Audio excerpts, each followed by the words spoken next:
তৃণমূলের গোষ্ঠীদ্বন্দ্বের জেরে তপ্ত ঘুষিঘাটা বাজার।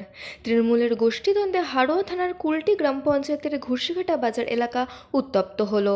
জানা গিয়েছে, বাজারে চায়ের দোকানে বসে চা বিক্রি করছিলেন আজির মিদ্দে নামে এক তৃণমূল কর্মী।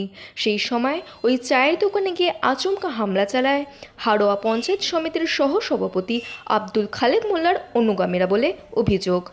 মারধর করলো। ওই খালেকের কিছু লোক আছে, এখানে বাহার আছে লেডিংয়ে। আমি চার দোকান গিয়ে খুলেছি, আর এখানে বাইরের লোকজন গিয়ে আমাকে বিশাল মারধর করলো, দোকানটা ভেঙে দিল। কারা মারধর করলে? বাহারের ছেলেপিলেরা মারধর করেছে, বাহারের ছেলেরা। কেন? আমরা এমএলএ পন্থী, আমরা এমএলএ এতদিন দীর্ঘ 4 বছর এমএলএ আমাদের ডেকেছিল। 4 বছর আমরা টিএমসি পার্টি করছি, 4 বছর ধরে। এর আগেও করেছি টিএমসি পার্টি, কিন্তু আমরা এখন বাহারের দলে যাই না। কিন্তু আমরা এমএলএ লোক, আর ওরা হচ্ছে তোমার খালেকের লোক। বাহার কি মানে তৃণমূল, বাহার মানে খালেকেরা? হ্যাঁ, বাহার তৃণমূল, খালেক তৃণমূল। আব্দুল খালেক মোল্লার অনুগামীরা বাহার উদ্দিন মোল্লা সহ বেশ কয়েকজন তৃণমূল কর্মীরা আজিরকে ধরে বেধড়ক মারধর করে। তারপর ওই তৃণমূল কর্মীরা আরও একটি দোকান ও একটি সেলাইয়ের কারখানার সামনে বেড়া ভেঙে দেয়। আজির মিদ্দে মিনাখার বিধায়ক উষা রানী মণ্ডলের স্বামী তথা মিনাখা ব্লক তৃণমূলের চেয়ারম্যান মৃত্যুঞ্জয় মণ্ডলের অনুগামী। ঘটনাকে কেন্দ্র করে তীব্র উত্তেজনা এলাকায়।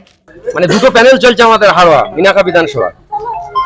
একটা হচ্ছে আপনার এমএলএর একটা গ্রুপ, আর একটা হচ্ছে ব্লক সভাপতি খালেকের গ্রুপ। তার মধ্যে আমরা হচ্ছে এমএলএর গ্রুপ। সেই এমএলএর গ্রুপের এই ছেলেগুলোরা এরা মাছের কাঁটায় সব সেলারি করে। হঠাৎ ওরা সকালবেলা গিয়ে এদেরকে মারধর, হাজার বলে একজন ছিল, তাকে মারধর করে। তার চোখের অবস্থা খারাপ, আপনি ওটাকেও দেখবেন যে ওদের অবস্থা। মারধর করেছে বাহারের ছেলে,